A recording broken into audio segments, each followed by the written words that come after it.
বাবা রেনে দে।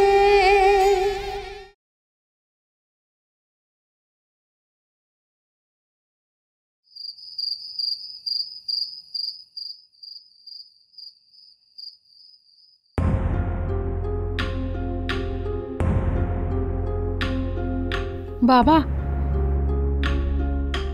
আয়।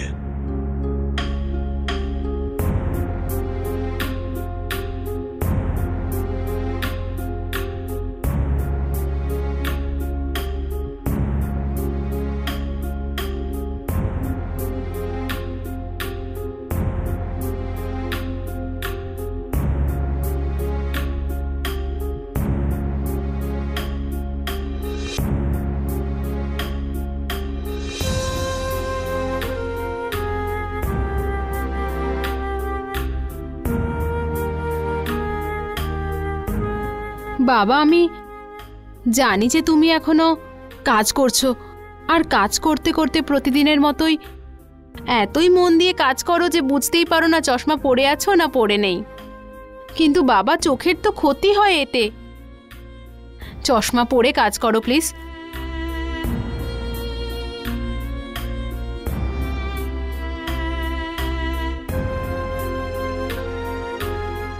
দাঁড়া মা।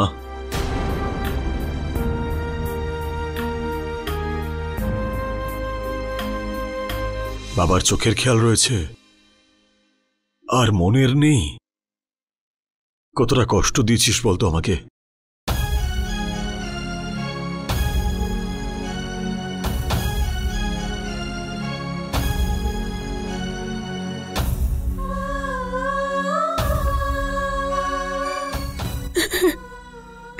বাবা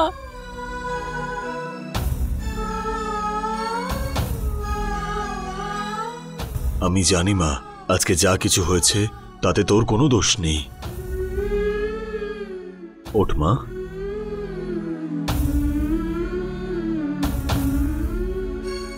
তোদের দুজনকে জন্ম তোদের মা দিয়েছিল, কিন্তু তোদের গায়ে আমার রক্ত।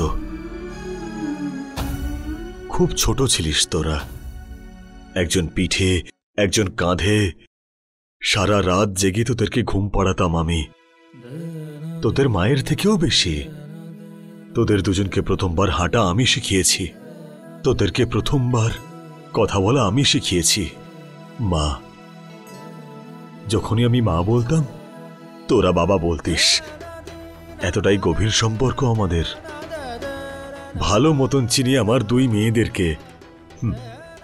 তুই শান্তশিষ্ট সরল সোজা, আর তোর দিদি প্রচন্ড চঞ্চল, যাকে বলে ঝড়।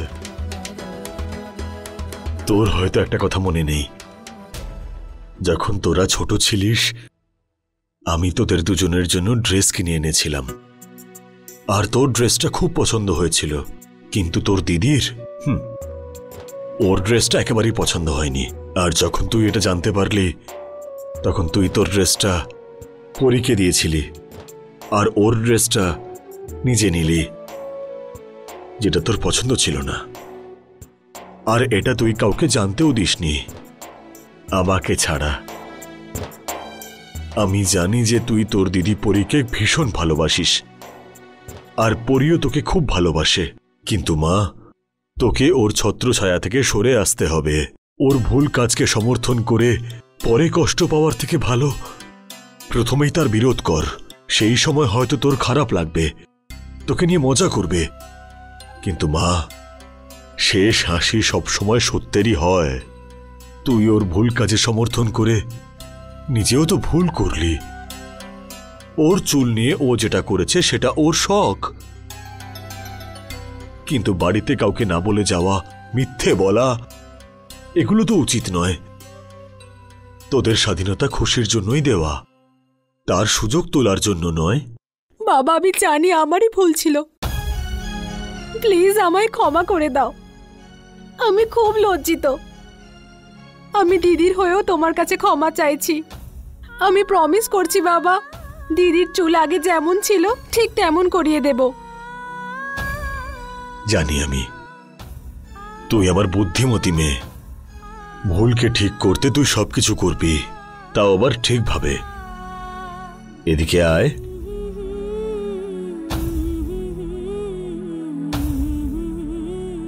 এই নে। এই টাকাটা কিসের জন্য বাবা?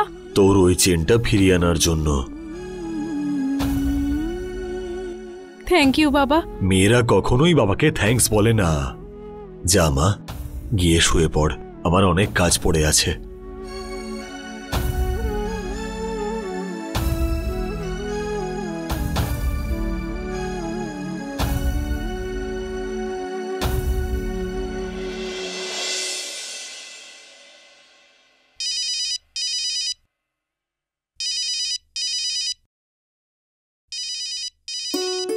এত রাতে ফোন করেছেন?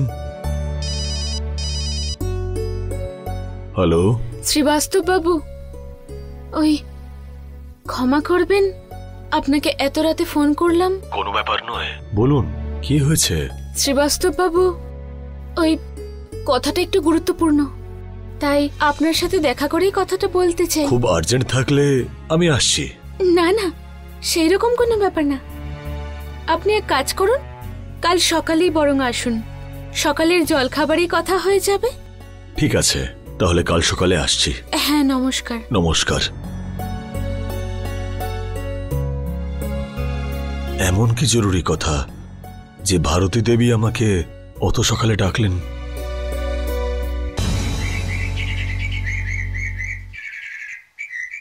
ফ্রুটসগুলো এখানে রেখে দিন, আর ওই ওই আচারের কৌটোটা সরিয়ে দিন তো। মা, এত সব খাবার কেন?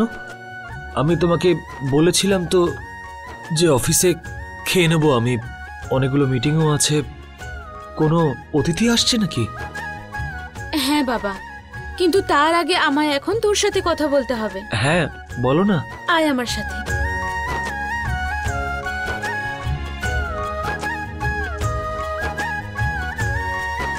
আজ একটু পরেই শ্রীবাস্তব বাবু আসবেন। শ্রীবাস্তব বাবু? আমি ওনাকে এখানে ডেকেছি, ওনার মেয়ের সাথে তোমার বিয়ের কথা বলার আছে। হ্যাঁ বাবা, আমার ছেলে হাজারে একটাই, তোর বিয়ে নিয়ে অনেক স্বপ্ন দেখেছি আমি, যেটা প্রত্যেকটা মা দেখে শোনা। জানিস বাবা, তোর বাবাও এত বড় দুর্বলতার পরও আমায় কাছের করে নিয়েছিল, আর এমন ভাবে যেন আমায় কখনো বুঝতেই দেয়নি যে আমার মধ্যে দুর্বলতা আছে। তোর মায়ের জীবনে আজ যত সুখ দেখছিস না, সবটা তোর বাবারই দেওয়ারে শোনা। আর আমিও তো আমার সংসারে কোনো খামতি রাখিনি কখনো। আর তাই শোনা, কখনো একে অপরের দুর্বলতা ভুলে গিয়ে একে অপরকে ভালোবাসলেই আসল সুখ পাওয়া যায়। আর আমি চাই সেই সুখ আমার ছেলেও পাক। আর আমার মন বলছে যে তোর এমনই একটা বউ হবে যে তোর জীবনে শুধু সুখই আনবে। আর তারপর বাবা, তোর নিজের ওপর শুধু নয়, তোদের দুজনের সম্পর্ক নিয়ে গর্ব হবে। আমার কথা মনে রাখিস। মা, তোমার সব ইচ্ছে আমার কাছে সব থেকে শ্রেয়, আর তুমি আমার জন্য যাই সিদ্ধান্ত নেবে আমি তাতেই রাজি।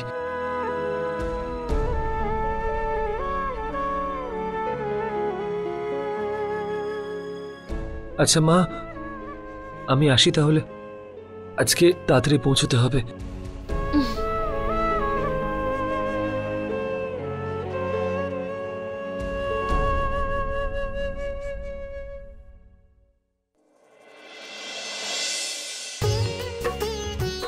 নমস্কার। নমস্কার বাবা। বিষ্ণু কাকা? হ্যাঁ বিয়ান দাদা। ওনাকে ভেতরে নিয়ে যান, মা অপেক্ষা করছেন। হ্যাঁ, আসুন। চলুন।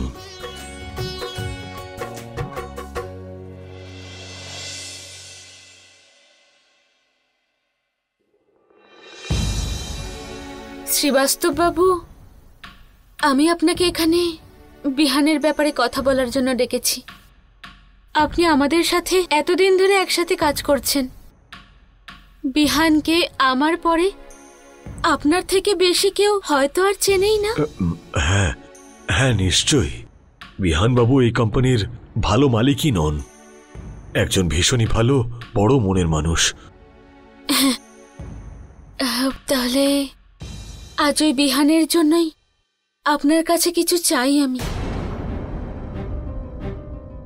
ভারতী দেবী, আপনি আমার কাছে কিছু চান?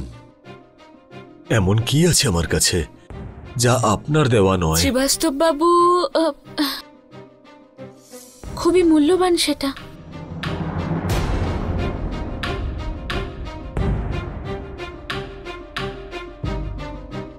আপনার মেয়ে।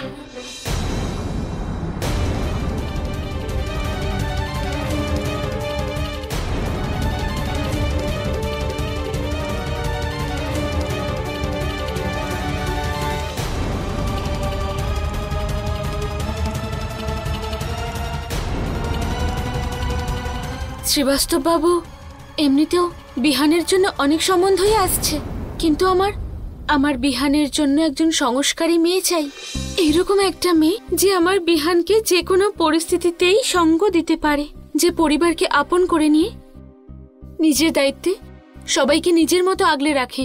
শ্রীবাস্তব বাবু, আপনি আমার ছেলের জন্য আপনার মেয়েকে দিয়ে এই সম্মান রাখবেন তো?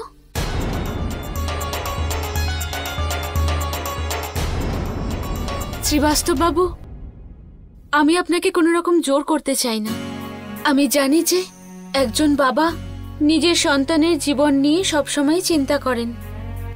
যদি আপনি বা বাড়ির লোকজন এই সম্বন্ধে রাজি না হন, তাহলে আমাকে সেটাও জানাবেন।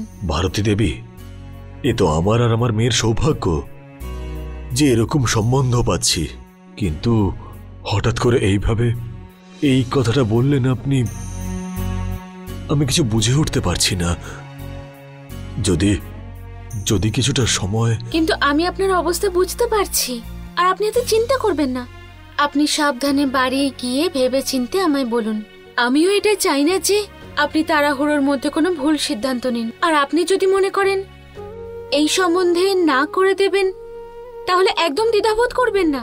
আমাদের মধ্যেকার সম্পর্ক কোনোদিনই নষ্ট হবে না, আপনাকে কথা দিলাম আমি। অনেক ধন্যবাদ আপনাকে। আচ্ছা, আমি আসি।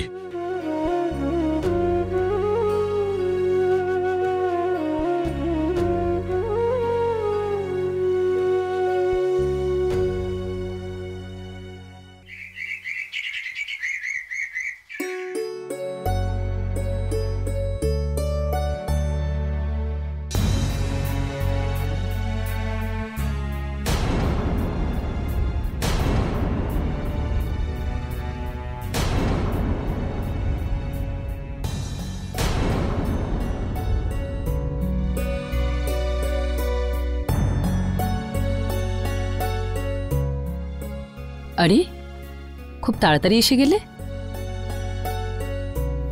গুরুদেব মহারাজ, তোর আবার চাকরি চলে গেল না তো? আমি আজকে কাজেই যাইনি। তাহলে এত সকালে কোথায় গিয়েছিলে?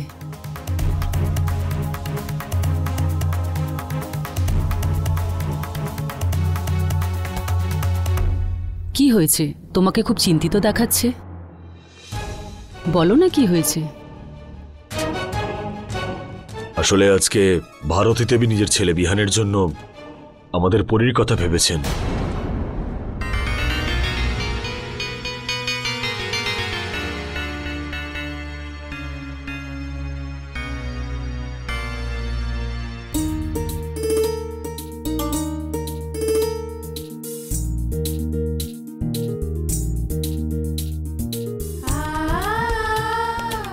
Congratulation. Thank you, thank you.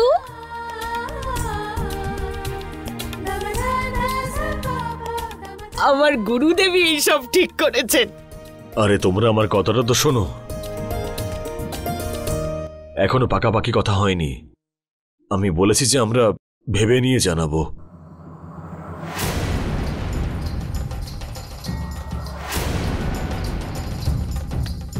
আরে গুরুদেব মহারাজ তুই বরদান দিয়েছেন, আর তুই ভাবছিস যে নিবি কি না নিবি? আরে বাবা, মেয়েদের বাবা গলায় গামছা দিয়ে চারিদিকে ঘোরে আর খুঁজে কাউকে যদি পেয়ে যায় তাহলে তার পা ধরে অনুরোধ করে তার ছেলের সাথে বিয়ে দিতে। আর তুই ভাবার কথা বলছিস? মা, আমার কথাটা বোঝার চেষ্টা করো।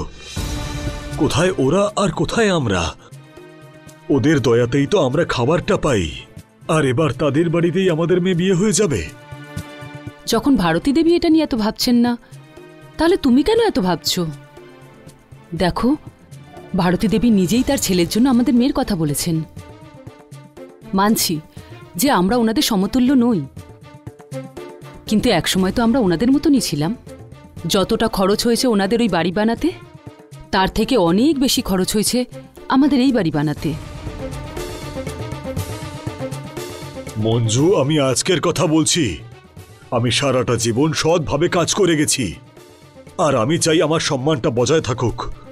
আগামী দিনে বিয়ের পর যদি কোনো সমস্যা হয়, তাহলে আমার সারা জীবনের সম্মান মুহূর্তের মধ্যেই একেবারে ধুলোয় মিশে যাবে। কিন্তু তুমি সেটা নিয়ে ব্যাস,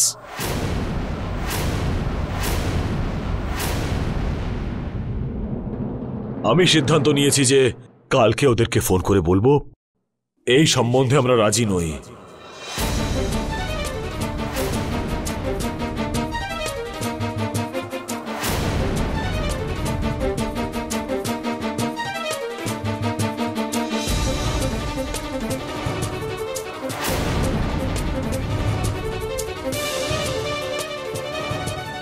আরে কিছু কর মঞ্জু, নয়তো ওই ছেলে তো এই সম্বন্ধটাকে ভেঙেই দেবে। দেখ, এই সম্বন্ধটা যেন হাতছাড়া না হয়।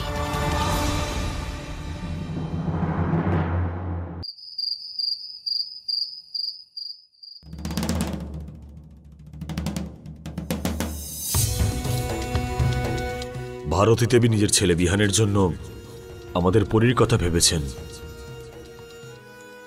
কোথায় ওরা আর কোথায় আমরা? ওদের দয়াতেই তো আমরা খাবারটা পাই, আর এবার তাদের বাড়িতেই আমাদের মেয়ে বিয়ে হয়ে যাবে। কালকে ওদেরকে ফোন করে বলবো এই সম্বন্ধে আমরা রাজি নই।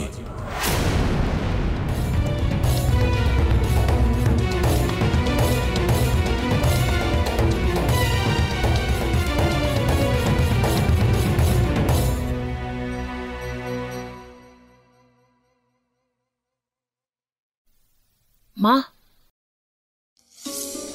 শোনো, বাইরে এসো। কি হয়েছে পরি? কি হয়েছে? বলছি বাইরে এসো।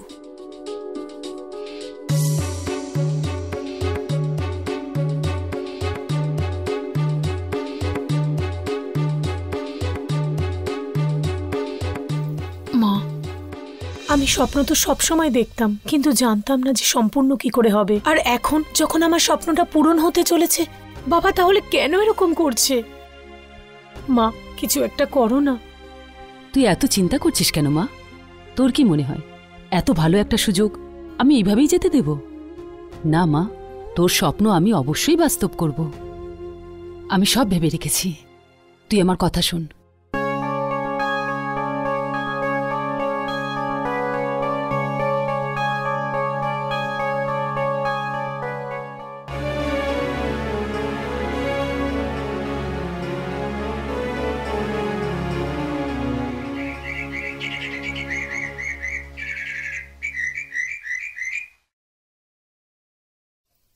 মা, বাবার ডায়েরির মধ্যে ভারতী দেবীর ফোন নাম্বার পেয়ে গেছি। নাও, ওনাকে ফোন করো। ভালোই হয়েছে না যে আমরা তোর ঠাম্মাকে আমাদের দলে টেনে নিয়েছি। তোর ঠাম্মার পায়ের ব্যথার বাহানায় তোর বাবাকে যদি না নিয়ে যেত না, তাহলে তো তোর বাবা উঠে প্রথম ফোনটাই ওই ভারতী দেবীকেই করতেন।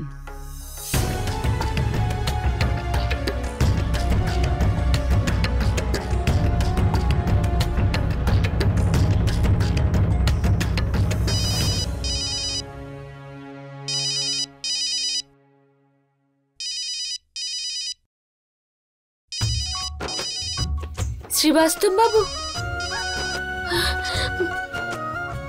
হ্যালো। নমস্কার ভারতী দেবী, আমি মঞ্জু। শ্রীবাস্তব বাবু স্ত্রী বলছি।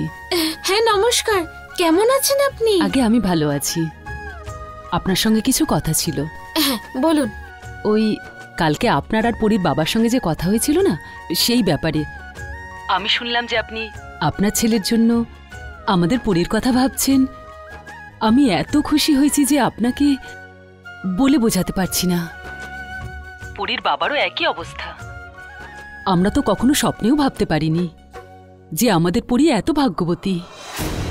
পরীর বাবা কথা বলতে সংকোচ বোধ করছিলেন, তাই জন্য উনি এই দায়িত্ব আমার উপরে দিয়েছেন। আমি এটা বলতে চাইছিলাম, যদি আপনার কাছে আজকে একটু সময় হয় তাহলে আমাদের বাড়িতে আসুন।